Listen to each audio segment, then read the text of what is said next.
Bonjour à tous et bienvenue dans une nouvelle vidéo. Ça y est, enfin, je prends le temps de retourner, je reviens ici sur YouTube et ça me fait énormément plaisir. Aujourd'hui, on va faire la vidéo de mes favoris du quatrième trimestre 2024.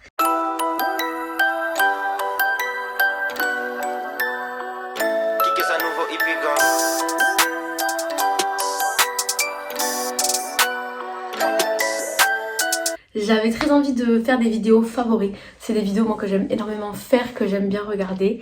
Sauf que je trouvais que mensuellement c'était un peu trop. Une vidéo favori tous les mois, je trouvais que ça fait trop. Et puis j'avais pas forcément assez de contenu pour faire des favoris tous les mois.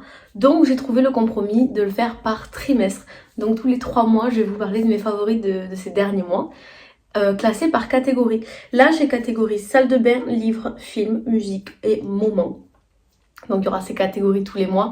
Peut-être que ça changera, qu'il y aura de la mode, de la bouffe, enfin, plein de choses.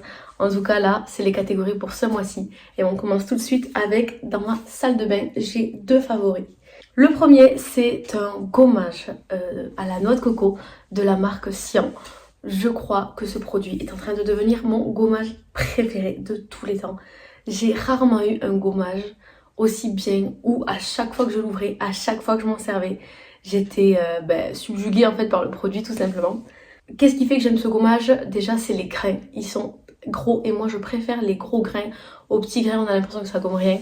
Ma peau préfère les gros grains dans les gommages, déjà ça. Ensuite, l'odeur de noix de coco, c'est vrai que c'est pas mon odeur favorite de tous les temps, mais là je vous garantis que c'est une odeur qui fait énormément de bien au moral, etc.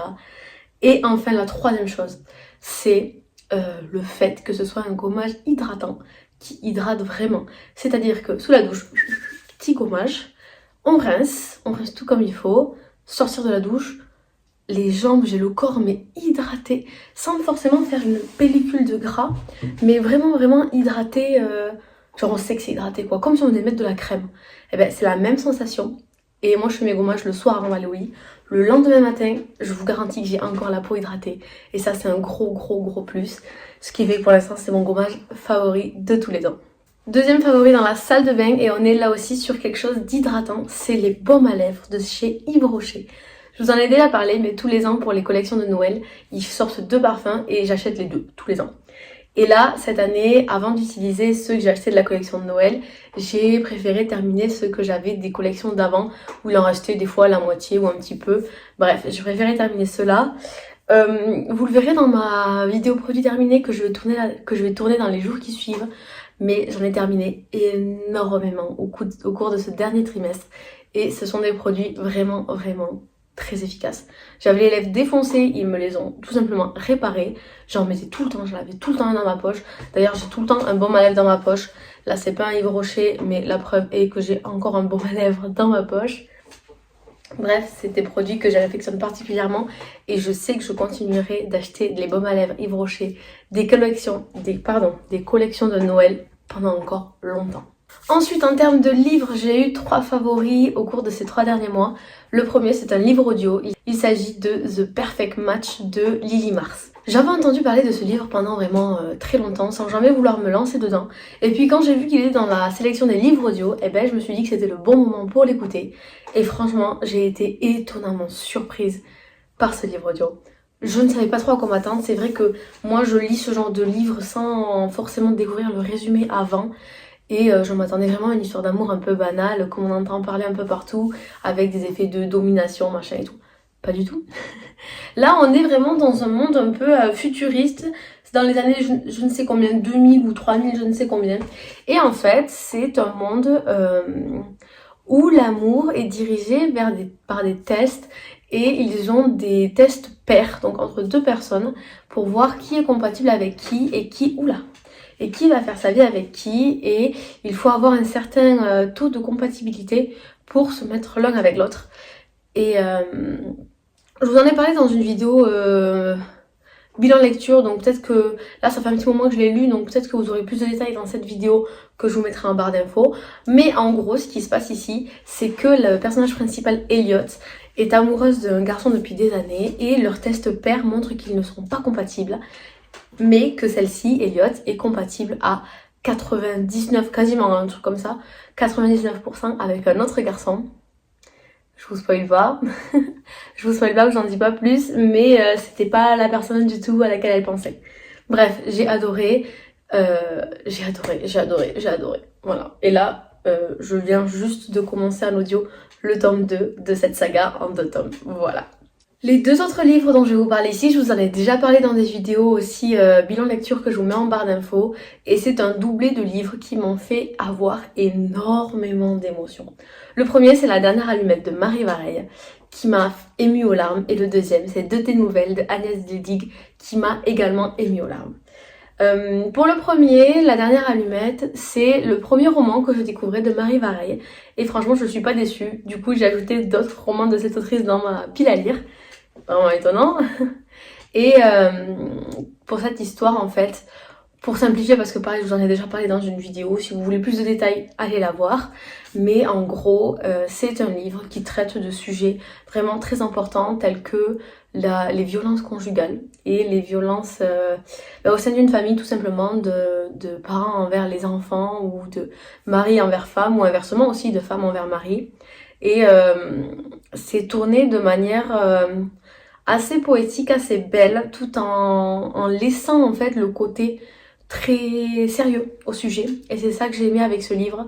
C'est vraiment quelque chose de très beau, un livre très très beau, qui se lit extrêmement facilement, que je vous conseille à tous et à toutes de lire. Et pour De tes nouvelles de Agnès Ledig, le second livre et le dernier livre de mes favoris de ces 3 derniers mois, c'est une histoire un peu plus banale de quelqu'un qui va se réfugier. Alors, ça se passe dans un petit hameau de 2-3 maisons, je crois, comme une sorte de lieu-dit, en gros, où ils vivent tous ensemble et se considèrent tous comme la même famille. Et un soir d'orage, quelqu'un en roulotte, un homme en roulotte, va venir se réfugier chez la demoiselle qui habite ici.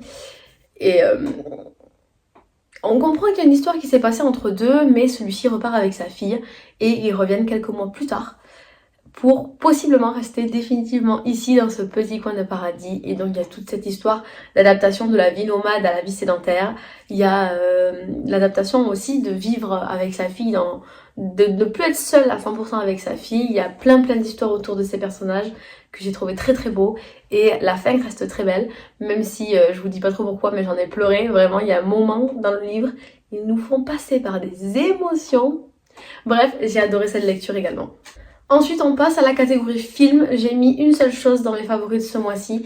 Je vous en ai également parlé dans un vlog et il s'agit de Kaizen de Inoxtag, le documentaire où il monte l'Everest. J'ai aimé donc ce film, ce documentaire qui est disponible sur YouTube. Je vous mettrai le lien en barre d'infos, tout le monde peut aller le voir. Il est impressionnant. Et en fait, je l'ai aimé déjà de par l'histoire qu'il raconte, parce qu'il faut avouer que c'est une très très belle histoire de se lancer ce défi. On voit toutes les étapes par lesquelles ils sont passés pour en arriver là. Mais vraiment, et je le redis encore une fois, ce que j'ai aimé par-dessus tout, c'est vraiment les images, le montage, le travail qu'il y a derrière ce documentaire de 2 heures, je crois, quasi 2 heures. C'est monumental et c'est extrêmement bien fait. C'est canonissime, je crois que vous n'avez pas idée. Ceux qui l'ont vu savent de quoi je parle, mais moi, je suis vraiment restée bloquée là-dessus. J'ai trouvé ça très très beau. Et depuis, je suis Inoxtag juste pour continuer à voir en fait les productions que lui et son équipe réalisent. Tellement je suis restée bluffée devant le travail qu'il y a derrière. C'est vraiment impressionnant. C'est vraiment impressionnant. Ensuite, en termes de musique, j'ai 2 favoris. La première est un artiste, il s'agit de Olivia Rodrigo. J'ai écouté du Olivia Rodrigo en boucle tout le long des mois de octobre, novembre et décembre 2024. Mais vraiment, sous la douche, dans la voiture, en faisant le ménage, en faisant à manger. Olivia Rodrigo, tout le temps. Et il y en a énormément dans ma playlist. Et c'est le genre de musique que je ne passe jamais quand elle passe dans ma playlist en aléatoire, ça c'est sûr et certain. Et la deuxième chose, c'est une musique que j'ai elle aussi écoutée en boucle plutôt vers la fin, vers le mois de décembre. Il s'agit de Love Story de Taylor Swift. Mais cette musique, pourquoi j'étais passée à côté aussi longtemps, tout ce nombre d'années, j'étais passée à côté de cette musique qui est vraiment monumentale. J'ai adoré. Bref. Elle, pareil, je ne la passe jamais quand elle passe dans ma playlist et je la chante à tue-tête en saouler tout le monde. Et enfin, la dernière catégorie de cette vidéo, c'est mes moments favoris de ces 3 derniers mois, des moments marquants que j'ai vécu. La première, c'est le Pax de mon chéri et moi. On sait pas que c'est, ça y est, on sait pas que c'est le 13 novembre. Et ben, c'est une étape en fait dans notre vie, voilà. Ensuite, là aussi je vous en ai parlé dans un vlog, j'ai assisté à un mariage surprise dans ma famille. C'est-à-dire qu'on a été invité à des 18 ans surprise d'un de mes cousins. Et une fois arrivé là-bas, il lit un papier. Pour mes 18 ans, papa et maman m'ont fait une surprise, ils ont réuni tout le monde et ils ont décidé de se marier et c'est maintenant. Mais là, si vous saviez en fait par toutes les émotions par lesquelles on est passé, je vous en ai parlé déjà dans un vlog, je vous ai dit, mais vraiment, je vous souhaite à tous de vivre un moment aussi riche en émotions que ça. J'ai pas les mots en fait, rien que d'y repenser, j'ai un sourire énorme et j'ai des émotions qui me traversent encore, mais c'était si beau, c'était si émouvant, c'était une journée vraiment extraordinaire et voilà, ça fait partie de mes moments préférés de ces 3 derniers mois. Et enfin, le dernier moment, ça pareil, je vous en ai parlé dans un vlog, je vous ai même tout montré dans un vlog, donc je vous le remettrai en barre d'infos. J'ai été à Montauban, à l'expérience Harry Potter et la forêt interdite. Et c'était vraiment génial, c'était vraiment très immersif. On y a passé vraiment un bon moment et j'ai vraiment adoré. Moi, en tant que fan d'Harry Potter, vraiment, j'ai kiffé le moment.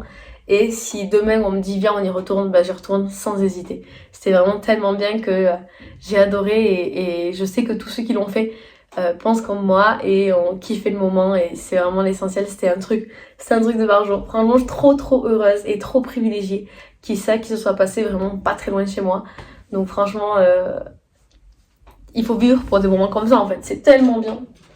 Bon ben voilà, c'est tout pour cette vidéo favorite du 4e trimestre 2024. On se retrouve très rapidement pour d'autres vidéos et je vous parlerai donc de mes prochains favoris dans 3 mois. De maintenant parce que on va pas se le cacher, je suis un petit peu en retard. Allez, à très vite.